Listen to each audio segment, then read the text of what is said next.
Oh, thank you very much, thank you. Sir? Hmm?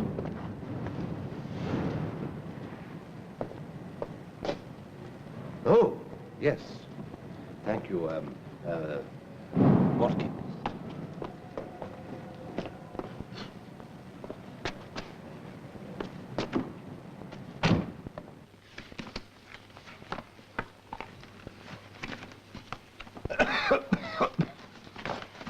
Would you care for some coffee, Heskett? Oh, that's very kind of you, Jason.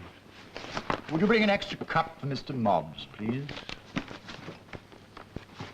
Can I help? Hmm? Oh, good heavens, no. I'm sure you're not supposed to see anything that's in here. Oh, no, I'm sure I'm not. Ah. Heskett, I'm getting a little bored with your department. Oh dear.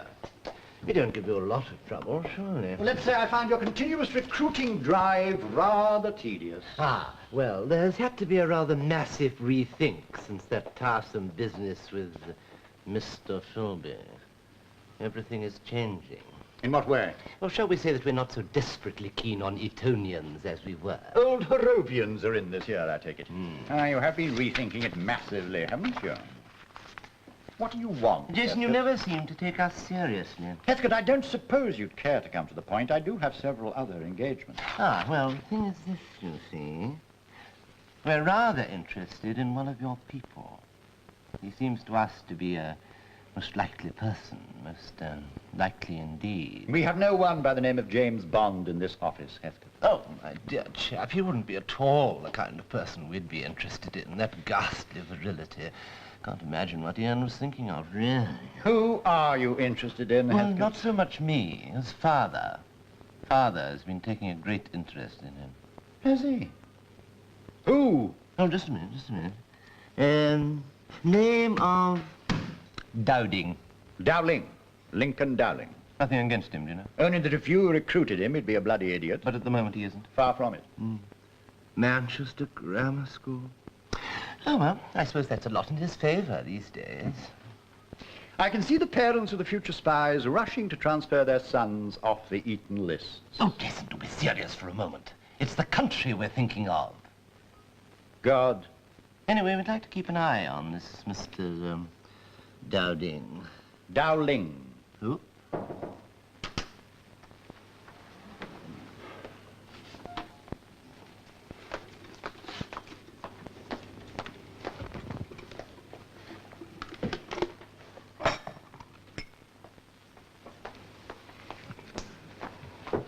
Black or white, Heskett? Oh, no, thank you. I never touch it. I might just have one of those Garibaldi biscuits, though.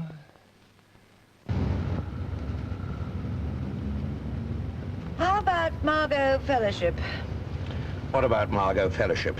I just wondered if you'd like her to be invited. She always seems agonizingly keen on you. Margot Fellowship's a fool. Darling, 50% of the guests are likely to be fools. She'll merge quite happily. What guests? My debut as a diplomatic hostess. For the good of the country, I gather it's essential that its leaders meet regularly and drink champagne. When? 28th.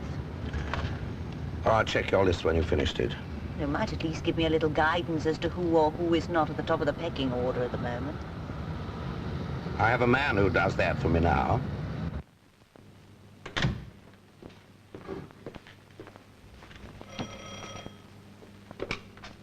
Lincoln Dowling? No, he isn't. Oh, very well, I'll take it. Lady Fellowship, good morning. Sir John isn't here yet. Can I help you? Well, I'm sure he'd like to come. That's Sir Wednesday, isn't it? Oh, very well, I'll tell him. Thank you. Well, I hope to see you again soon, Lady Fellowship. Goodbye.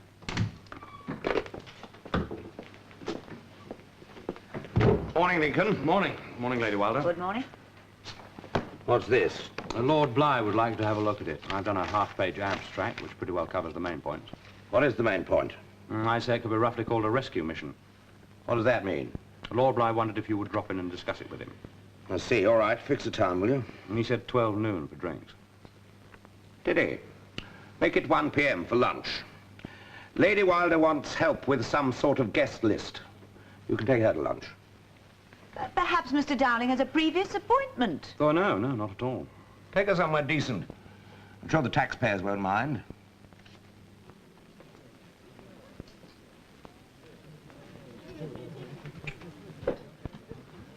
Thank you. We'll order in a few minutes. What do you think? I had Moule Marinière here once. They practically poisoned me. I meant the file I sent you. I thought it was somewhat confused. Isn't really? Why should I travel to Vienna in company with a film unit? Why should I travel to Vienna at all? Because those bumpkins in the Kremlin decided to send their tanks into Czechoslovakia. A cryptic, if not an oracular pie. Is that the kind of lunch we're going to have? At first, the Warsaw Pact countries who were against it thought they might be able to contain it. Some of them are beginning to have doubts. Among the refugees coming out, there are some very important people, and they need to be looked after at a very high level. We already have an ambassador to Austria, resident, as it happens, in Vienna. And apparently, we need a more direct contact. We've come a long way from building roads, haven't we? Who are you working for now? Am I 5, 6, or 7? It comes under the heading of Special Situations and Trade, for which I'm the minister and you're the ambassador. Now, I have been asked. And now you have been briefed. You've been told, Caswell. Yes, I've been told. Very well. Now answer my original question. Why do I have to travel with a lot of long-haired filmmakers? Well, you've got a very blimpish attitude towards creative people, John. They're making a film about refugees. Why specifically do they have to travel in an ambassador's party? Well, it's an official film. Official films are being made every day. They don't need an ambassador to hold their hands. Why, Caswell? Well, apparently... You don't know, do you? Who's pulling your strings, All right, I can see it's pointless to ask you questions. The long-haired producer who's making this film is lunching with us, as a matter of fact. I didn't think they let people like that in here. His name is, Stephen Wales. Oh. Who are these people that I'm supposed to meet? You'll meet mainly a man called Václav Vícek. Václav Vícek. What's he? Well, actually, he's a poet. Very well known. Would you like me to hire a long wig before I go? He was also in their Ministry for Foreign Affairs. They order things differently over there. Obviously. Still, I suppose a poet can't do much more harm than professional politicians. At least he can make it all sound prettier. Not with a tank looking over his shoulder. Anyway, we have every confidence. Confidence, Lord Bligh, is the feeling one has before one understands the problem. Caswell. Oh, hello. Nice to see you. I don't think you two know each other. Sir John Wilder, Lord Branhilly. How do you do? I do.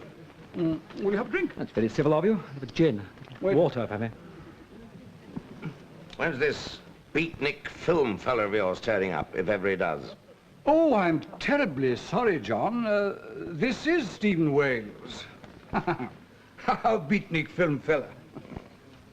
Well, the title is just one of those comic Irish ones left over from the bad old days.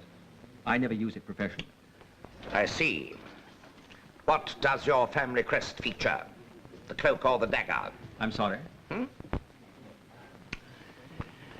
I should try the Moule Marinière, Caswell. They're delicious. Well, I don't think it'll be possible at the moment. Yes, I know. It's just that I've got 3 or 4 things I must get finished. Well, I might be able to get away the weekend after next. You've done an IP32 on this. Why can't we hear the woman? How's Dad? Who is it? His mother? Well, all right, I'll try and get up to see you the weekend after next. Look after yourselves. Okay, bye-bye then.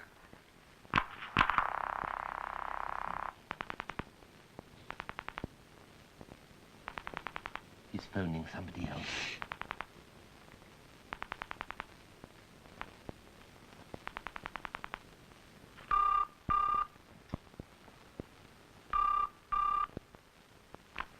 Is that Mr. Barton? It's Lincoln Dowling here. Look, Mr. Barton, when I brought my car in, I told your chap I was pretty sure it's trouble with the fuel supply. As far as I can see, all he's done is blow the plugs. I'm still getting the same trouble. I don't consider this good enough.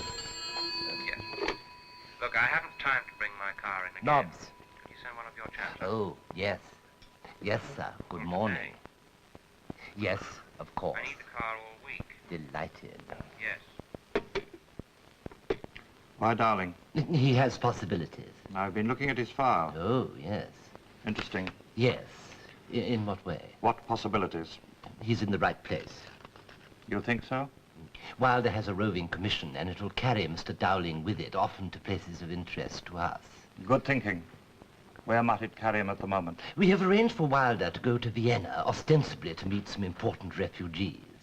Ostensibly? Among those coming out will be some of our people and the couple who are coming over to us. We must make immediate contact. And Sir John Wilder won't be doing it, I take it. Well, we're not actually very interested in the people he may or may not be meeting. May not? Well, we have actually invented these people. Neither Wilder nor Bligh know. Oh, there may be a couple of politicians arriving he can make himself amiable towards. The point was that we had to make it look like a front office job. Lord Bligh, for reasons of his own, wasn't unhappy about Wilder being out of the country and Wilder's face fits. Dear me, how he'd hate to hear that. Yes, I'm sure he would, yes. And Mr. Dowling? Yes? He's been approached before, you know, when he was at university. One of our chaps at King's had a word with him. He turned it down. Oh, partly on conscience grounds. He thought the work was nasty. Which it often is. And partly because of his career. I think he's getting himself into a situation where he'll find it's better for his career that he does, rather than doesn't. It always pays to wait with these ambitious young men. They inevitably end up. Langrost? With one foot in the soup. Yes. Nobbs? Oh, yes. Yes. Thank you. Apparently he's not having soup, he's having avocado pear. Just what I feel like. Is this very embarrassing for you? I'm sorry? Having me dumped on you. No, no, of course not at all. But it is a little. Is it one of your functions, wining and dining wives? Or mistresses? As far as I know, Sir John hasn't got a mistress. As far as either of us knows. Well, naturally, I didn't mean that I... Of course you didn't. But being a man, you wouldn't have said, even if you knew he had. Being a man, I would never have mentioned it. But being a woman, you, of course, had to. Why do you imagine I had to? In case you might find something out. Women are masochists. They have to keep sticking the tongue into the hollow tooth to see if it still aches. I suppose you know a lot about John, don't you? Do I?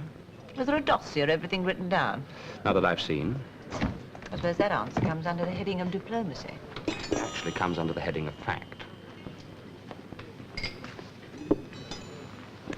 Cheers. Cheers.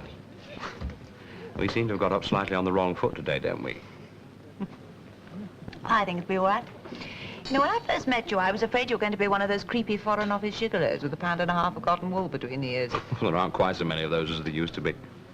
Didn't you want me to have a look at a guest list? Oh, yes. It's not quite complete yet. You'll probably be able to tell me if I'm heading in the right direction. Not knowing many of the people involved, I'm not sure on what basis one includes them in or not. The safest method is, if they wear well, invite them again. Ah, Sir Walter Frame is having a life-and-death struggle with Lord Malam's department over immigrations and race relations. It's reached the point where their wives aren't speaking. Which one of them do I drop? The Malams. He's going to win. But when the immigration business is settled, he'll almost certainly be kicked upstairs into the Lords, and Frame will move in on account of his African connections. Oh, see, you've got Lady Fellowship down. He's chasing my husband. He's chasing everybody's husband. Straight through this building as it happens. Pamela, darling, how lovely. And Mr. Dowling, what fun. Hello, Margot. How are you, Lady Fellowship? No. Please sit down, dear. I'm just hurtling through for a little snack. This is Henry. He's my husband's assistant, just as Mr. Dowling is your husband's assistant. I always think it's terribly sweet of him to pick such good-looking young men. Not that Henry's all that great shakes. Mr. Dowling's rather pretty, though, don't you think? Super. How's poor John? Poor John is very well, thank you. I suppose he's managing at home on a sandwich and a meat pie, poor dear. That's so unlikely as to be hysterical. Well, come on, Henry. We've got a full day ahead of us. I hope we see you sometime towards the end of the month. Bye. I think Henry falls into your category of £1.50 of cotton wool. Well, we can cross that cow off the list for a start. Do start your avocado. I'm starving. Oh, sorry. Why did you say the end of the month? Has word got out already? What's the date of your party? 28th. Why? That's unfortunate. Why? Oh, don't tell me. She rang up this morning to ask if Sir John, and by inference you, Without actually mentioning my name. would be free for a little cocktail party she's giving on the 28th. 28th. Oh, damn her eyes. Which means I'm afraid that most of the people on your list will also be on hers. Lady Fellowship's little cocktail parties usually entail 150 people. Why can't she stick to adultery? At least it doesn't tie up half London. What makes you think that? Oh, damn. My first diplomatic party, too. What can we do? How about trying to put the skids under her? Could we? Might be amusing to try. It's about time Margot Fellowship had a fall on her. Absolutely enormous. Quite. How? Well, if we took the 6 or 7 key names and got them to accept your party first, you'd either have to change the date or give up. Now I can see why John chose you. He didn't. Never mind. I think perhaps we shouldn't give Margot Fellowship too much ammunition for her libelous tongue, do you? Sorry. It's all right. I was only joking. She wouldn't need it. I doubt whether anybody else would take the slightest interest.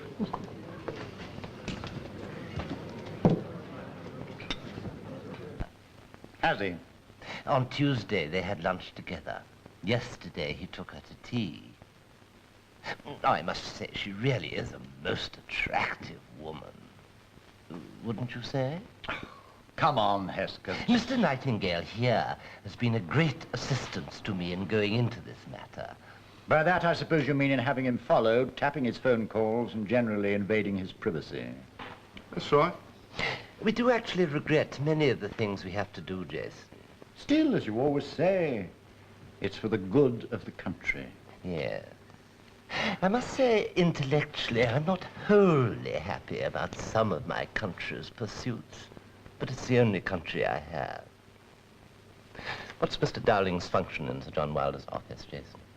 Well, he's here. No. What's he there for? Wouldn't I be right in supposing that he's there on somebody's behalf to make sure that Sir John Wilder, the outsider, the non-professional diplomat, doesn't do too well? Everybody protects their own interests, Jason. I take it you want me to speak to Lincoln, tell him to see less of Lady Wilder in case of scandal, is that it? Oh, good heavens, no. We mustn't invade all his areas of privacy. As a matter of fact, the possibility of a scandal could well be of enormous help to us, couldn't it? Heathcote, you're disgusting. Oh, no, Jason. I'm far from disgusting. But I am quite efficient, though. When you were a professor of Greek, I quite liked you. I suppose you're after your K, like everyone else. The world, Jason, the world. We are its playthings. I wouldn't mind the K, though. I'm not overjoyed at the idea that one of my people will be working for you. Well, at least, my dear, you'll know that this one is working for us, won't you? I think we're having some success. Oh, how marvelous. At least 4 out of 6 haven't received invitations from her yet. I had a word with their secretaries and let it be known that you're having a party on the 28th, and of the 2, yours might be the more valuable. When will they get their summonses? Well, probably today. I posted them last night. And I should imagine they'll accept for you first. Lincoln, you're absolutely marvelous. I don't know what I'd do without you. Yeah. Okay, bye. You're early? I've come to collect my pajamas and toothbrush. Are you camping out? I have to go to Caswell's for the weekend. Something has to be sorted out. Do you want to come? It'll only be business. What, tonight? But we can't go tonight. We're dining Dowling. Oh, you'll have to put him off. Put him off? At this hour? Well, you'll have to dine him yourself. I suppose you'll find that much of a hardship. Oh, by the way, all those clothes that you bought for jet-setting around the world with me, is there anything suitable for the Czech border? Well, what would I need? A bulletproof bra? Why? I have to go to Vienna. I thought you might like me to save you the last waltz. It's not already spoken for. Good. Why are we dining Dowling? Well, you know, he's helping me organise my party. Oh, well, that's another thing. Your party's off. Off? What do you mean, off? I've chartered a plane for Vienna for the 28th. It's certainly not off. But he was to be here. I've given parties before when he hasn't turned up, for one reason or another. Well, Now, don't you get cold feet. at least 3 or 4 of our main guests will be coming because they'll be hoping to get Sir John's ear about something or other during the evening. And if I cry off now, Margot Fellowship will get absolutely striped with delight. That's a very feminine argument. Well, it's a very feminine dilemma. Do you think we can go through with it? Well, the freeloaders won't care if neither of you, as long as there's food and drink and lustful wives to chat up. And as long as his trip isn't made public, which it won't be until it's too late, the others will have to come out of politeness. Well, there we are then. Yes, I suppose we are. You disapprove? No. Yes, you do. You think women oughtn't to give parties. They give them for the wrong reason. Don't they? Well, parties organised by men would turn out to be either board meetings or orgies. Both of which have certain interests. Oh, go on. You're just trying to impress me. You're a man of the world. I bet you've never been to an orgy in your life. Have you? I've been to a board meeting. Orgies are just as dull. Oh, go on. You haven't been to one. Have you? Well, Really? in a place called Baharish. It was either that or insult the sheikh. He thought he was being polite to us, so we had to go through with it. It was awful. Well, what happened? No, you don't want to hear. Well, what happened? What did you have to do? Well, there was this enormous tent. The floor was covered with the most fabulously expensive Bokhara carpets. And down the middle was this long, long table. And right at the end were about 20... 20 what? young girls. What were they wearing? Well, Anything? a sort of filmy... Go on. Well, you know that for Arabs, the sheep's eye is considered a great delicacy. Well, every plate was heaped with sheep's eyes. They must have killed thousands of sheep. Anyway, these girls each picked up a plate and brought them to us, and then they went back and fetched another plate. It's very rude to refuse, particularly as they'd practically decimated their herds for us. And they brought the next plate, and then back for another, and then another, and then another. What happened afterwards? We all belched. You have to belch, you know. Yes, of course. And then the sheikh put on a Rolling Stones record, and we all dropped off to sleep. You rotten thing. Well, you did ask. You've never been in a sheikh's tent in your life. I have, as a matter of fact. And there were girls there, but they were only there to serve the food. And they were very unattractive. And their hair was smarmed down with goat butter. I spent the evening talking about the economics of drilling for oil on the sheikh's land. No orgies? Not even a blue film. They all think that's part of the decadent European setup. Actually, he did have a Chinese cook who killed himself with an axe. With an axe? The sheikh brought in a verdict of chopped suicide. You're a terrible liar and you tell rotten jokes. I thought it was rather funny. Are you going with John to wherever it is? I should be, but no. Good. I meant, I have to have someone to make sure that everybody who's important is introduced to everybody else who's important. Yes.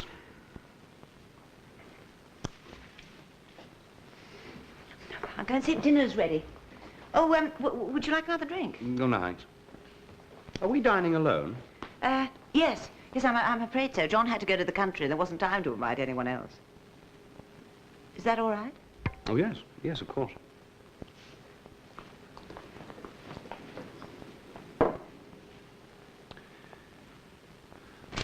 Yes, just a minute. Just a minute, Nightingale.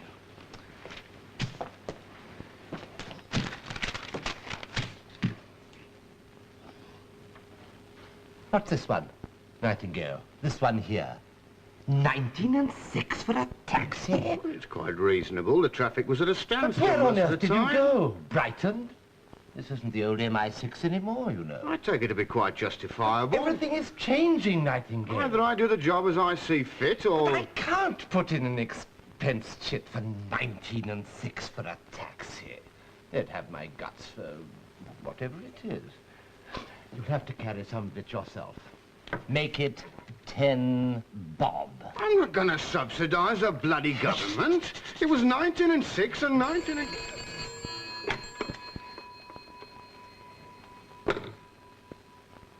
Mobs. Yes, thank you. You're going to be up all night. Nightingale here, sir. And don't try and put in for more Yes, than sir. a sandwich and a thermos of coffee. Yes, sir. I've got my eye on you, Nightingale. Yes, sir. 6 for a taxi.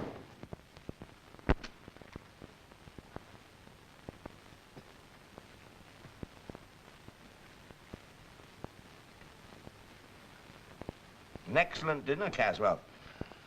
I suppose now you are a lord, you feel it incumbent upon you to live like one. I always have, John. My elevation merely confirmed my natural inclinations. We have come a long way from paving stones and sewage disposal, haven't we? Oh, I don't know. Baronies have been founded on much less substantial foundations. It is only life peerage, Caswell, isn't it? Not a dynasty. Did you know that real cigar connoisseurs smoke their cigars with the band on or off? It's a matter of complete indifference to them.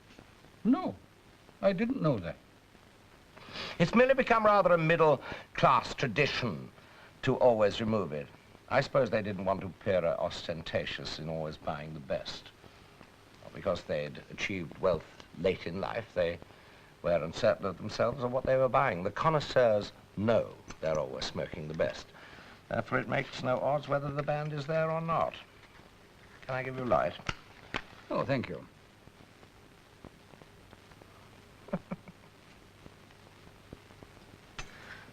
Is, Pamela going with you? I think so. It'll make a nice trip for the two of you. Now, let's see. You leave on the 28th. Now, how do you want me to handle this, debt singer meeting? I don't want you to handle this debt singer meeting. Well, but I'll handle it. he's arriving on the 29th. I made an arrangement with him for the 10th, next month. Oh, but he cabled me to say that he had to be in New York on the 31st and that he'd call in on his way. Didn't they send on this memo to you? All right, Caswell. Get somebody else to get your blasted refugees out. I'm not going. You are going, John. Forget it. John, you're stuck with it. It's already been announced that you'll be in Vienna at that time. Now, when these people come out, you'll be there to make quite clear our own country's future political and military interests. Now, anyone substituting for you now would simply be a sign to these Warsaw-Pact people that we aren't as interested in what is happening there as we pretended to be. Besides, it's been mooted that you are to visit the frontier. Now, we wouldn't want you thought that you were afraid for your own skin. Did you know that Singer had altered the date of this meeting before you landed me with this trip? In fact, I get a feeling in this case that a refusal to go might well be a resignation matter.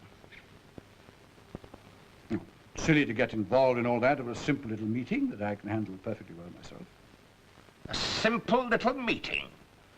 Something which might affect the whole of the financial structure of half of Western Europe. And there are people, apparently, who wonder in things like this Stetzinger affair just how much you're pursuing your own interests and how much the country's. Now, my handling it will take away their ammunition. You know perfectly well, Caswell. If I can get out of this trip, I will. I have no doubt. But now that you're here, let's discuss both projects in a civilized way. Oh. I think the band on your cigar's caught fire. Maybe the middle class knew what they were doing after all. My father never wanted me to win a croquet match, let alone a scholarship. Go on. Are you sure you're interested? Very. You reached Manchester Grammar School. Oh, and then 3 years at Cambridge. The only other thing that interested me was cybernetics. It seemed to me if one assumed the human body was the most magnificent machine that existed, it could be used as a basis for building other magnificent machines. Not to help people do less, but to free them to do more. But you chose the Foreign Office. So I agree with you. I thought at that time most of the centres of influence in this country were filled with people who had £1.5 pound of cotton wool between their ears. Pretty arrogant assumption, really. But not far off the mark. A bit off, but not all that far. Trouble is, the office changes the man, whatever good intent they set out with. You know, I think we've come to the end of an era. All these simultaneous demonstrations and upheavals all over the world for the same principles aren't really to bring about change, because that change has happened. And the people are fed up with not having it ratified. I think the job of people like me is to help absorb the changes into society and make them work. But are you in a position to? No, But you are ambitious. probably. And you'll probably be able to. Tell me, why have you been doing something as trivial as helping me arrange a party? Because I think Margot Fellowship is one of the £1.5 pound of cotton wool people, and I don't see why they should always win. And do you think I'm not a cotton wool person? No. No, I don't think you are. Thank you, kind sir, she said. Except that you have their flippancy. Perhaps because you're all afraid of showing very simple emotions. Am I? I don't know. Are you? What an extraordinary question. What? What? I'm simply going to ask, if you had taken up cybernetics, what?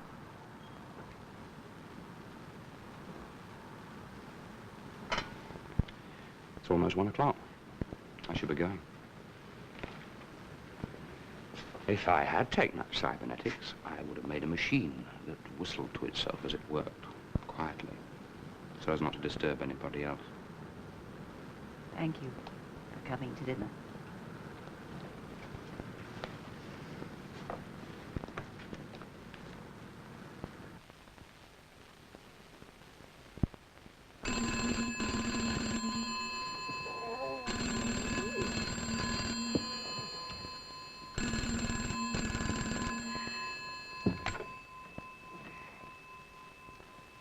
Mobs.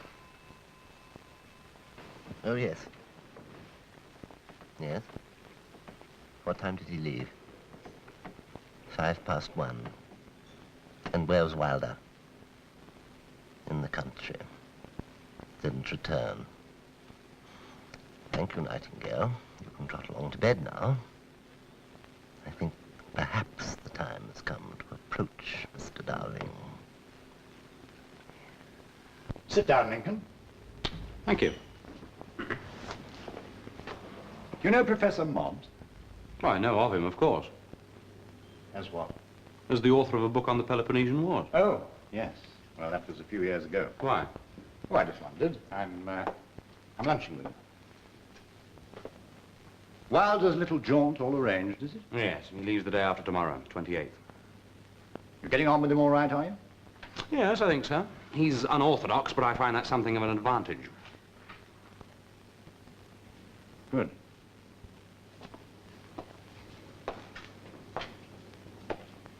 You haven't been approached by anyone, have you, recently? Approached?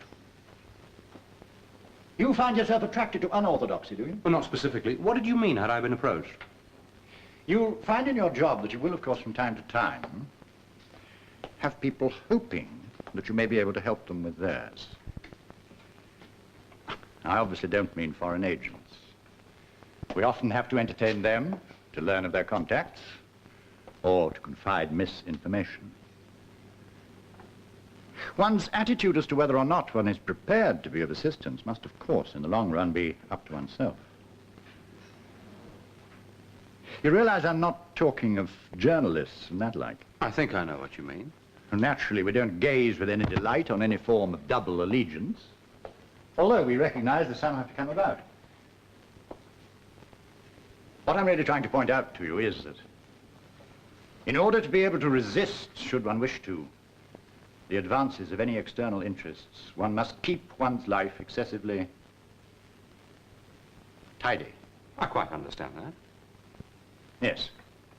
Well, naturally, I don't wish to intrude on what is in fact your private life, and which I'm sure is responsibly conducted. As far as possible. Yes, quite. However, should you ever be approached, it may be that it's already too late. I don't understand you. Well, quite understandably you don't, all of which seems to show that there's nothing to it. However, it could be construed Nothing to on... what? You've been seeing rather a lot of Lady Wilder. I've been doing nothing more than help her with a guest list for a party she's giving. Lincoln, as men, we can always find time to assist attractive women in the most trivial preoccupations. We don't seem to be able to find quite so much time to assist the unattractive ones. I assure you. Yes, do, Lincoln. Do assure me. Oh, yes, all right. It's probably quite true. Yes? In what sense? Only in the sense you say. Good. Well, now, having settled that... Yes? Oh, yes, ask him to come in, would you? You say you haven't met Professor Moggs before? No, I haven't.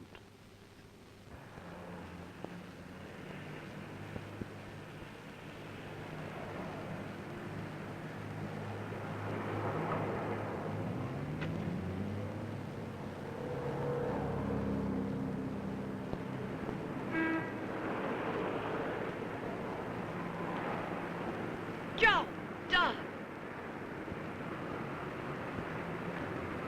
Hello, Margot.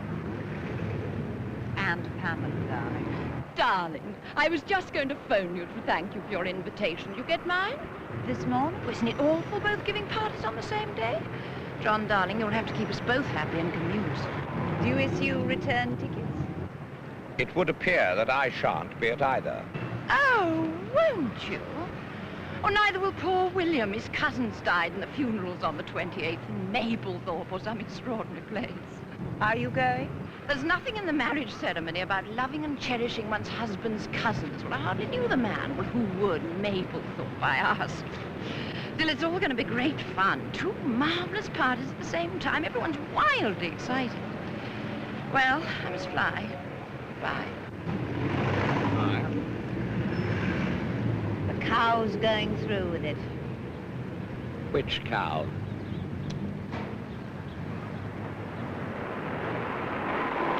I wouldn't recommend any protest, Minister.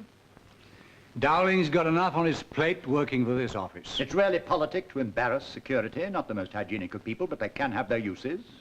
Like helping you to keep tabs on Wilder. I feel sure you're as keen to be kept informed as any of us. As long as you pass on to me, all they pass on to you. Of course, Minister. Good. Good.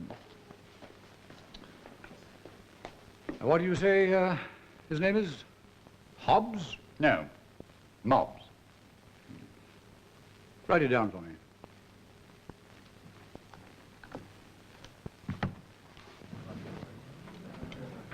Oh, and just a little more of those.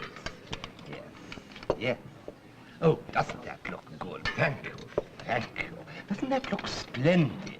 They do a very good, thank you, quarter of land here. This was a put-up job, wasn't it? What was, dear boy? Do start. You coming to lunch with Fowler, me being there, and then Fowler getting a message which meant he couldn't join us. This does sound a bit suspicious put like that, doesn't it? Mint sauce? No, thank you. No? Oh, I don't think it's out of the jar. You say you read my book? Several years ago. Yes, it was written several years ago. Have you written any others since then? Alas. Too busy. You have a most penetrating way of making conversation, dear boy. Don't you have any small talk? I'm not much good at it. Oh, I adore small talk. Gossip, I always say, is the stuff of literature. Did I say that, or did someone else say it? How's your meat? Very good. And history, too, the stuff of literature. We, you and I, this whole room, the world, are merely, you might say, stepping stones on the way to history. How do you think they will read of us in the years to come, this country? And providing they do. Yes, always assuming that, of course. Might we not read it's only an hypothesis? Might they not say... But finally, when their tribal rules became meaningless, they went mad. And like the brontosaurus, unable to adapt, became extinct and turned into an attraction at a tourist center.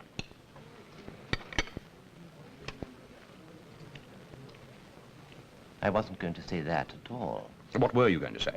I was going to say we might read that as a nation, its previous trade outlets dwindling, it found it could only penetrate its new areas of influence with a new kind of diplomacy. And that new diplomacy being? Well, shall we say that its spearhead is trade. Followed by? But I suppose it comes these days under the heading of public relations. Or what in the old days used to be called spying. Oh, I do think that's a most unpleasant and inaccurate word. Unpleasant, but not inaccurate. But these days the objectives are so much more... Well, that's only academic. Don't you believe that we should maintain our influence in these areas with every means possible? Yes, I suppose in fact I do. Of course you do, and so do all the other nations.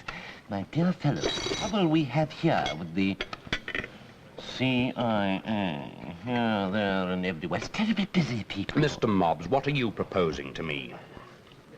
We require your assistance. And what if I refuse? Oh, my dear fellow, nothing, absolutely nothing. This isn't the KGB. Isn't it? I was warned this morning my friendship with a certain lady could well be misconstrued in some quarters. Oh, dear boy, what an awful thing to suggest. Well, presumably you actually want me to work for you, or you wouldn't have approached me. Well, of course we want you to work for us. We'd be most pleased to have you with us. But you'd be prepared to write it off if I said no? Oh, we'd have to, dear boy. We'd have to, wouldn't we? And no hard feelings. So what would happen to the dossier you must have built up on me? You'd destroy it? Well, that is one of the least likable parts of our job. It covers such a wide area, you see. In what way? So many departments use us, you see. It's often quite dreadful, I agree, but the sort of thing that might happen, say, was that you were up for promotion to a job that was pretty heavily classified. Is he secure, they might say? Is anything known? Is he circumspect in his relations with, say, women? And among others, they would quite probably come to us. I see. Not a concern that seems to have troubled them much in the past. Well, things have changed. Oh, everything's changing, isn't it? But of course, this is only a hypothesis. Naturally, we'd like you to join us because you wanted to join us. You would be less worried had I not been entirely circumspect with, say, women. Oh, my dear fellow, I'm sure there's nothing to it. And in any case, that liaison could well be a great help to us. But which I wouldn't be prepared to use. Oh, no, we wouldn't ask you to, my dear boy. We wouldn't ask you to. Would Fowler know about this? Oh, yes, certainly. How would he feel? Oh, Jason wouldn't object. He was once with our department before the war. He has one blazing star of achievement beside his name. He recruited Kim Philby. Eat up your meat, dear boy. Eat it up.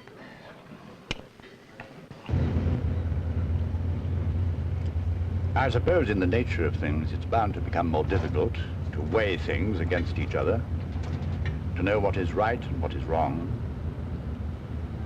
We seem to be pursued into necessity. I sometimes think the Greek idea of the angry fates wasn't so far off the mark. One does something because it seems right, because it seems to be for things one believes one stands for. Humanity, the country. Only to find one has done it for quite the opposite reasons. And even then one can't be sure where right or wrong comes into it. I suppose the decay of religion took away our sense of moral absolutes. Makes it quite impossible to give advice. Did you accept? Yes, I suppose so. More or less. Well, I expect it'll help your promotion.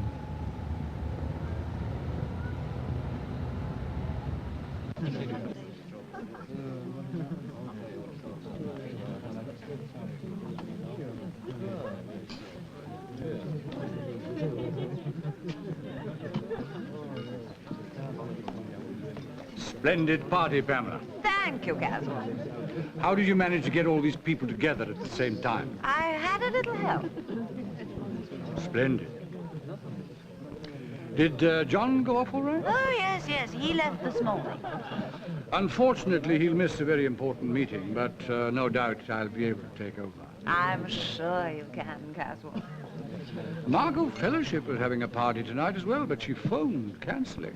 Yes, apparently her husband's cousin died rather suddenly. She felt she just had to go to the funeral. She's very devoted to her family, you know. Yes. Well, lovely party, Pam. I don't know how you do it. How did you do it?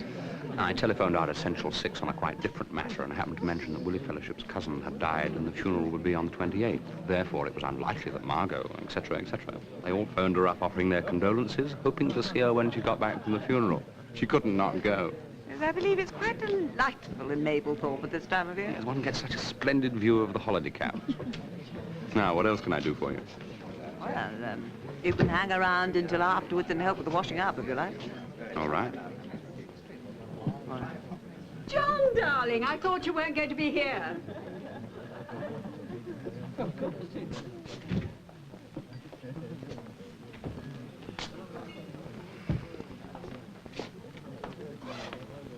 They weren't there, Caswell.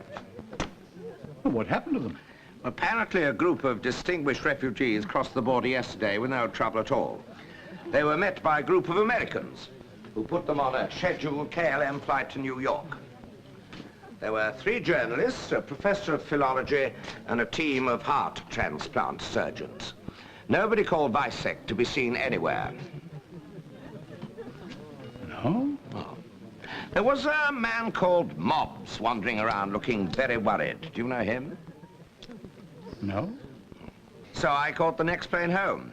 Our people thought it was the best thing to do. I don't blame you, Caswell. I think probably we've both been used. You can spare the time. I can't. Anyway, whoever came out, the CIA got them, which means that I can come to your party after all. Good. Well, we'd better circulate, I suppose.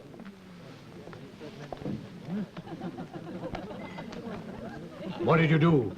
Bribe the CIA? You don't have to bribe the CIA. They believe in free enterprise. And that's what fleeing communists are looking for first. Oh, by the way, about Detzinger. I cabled him to say that I would be at the meeting after all.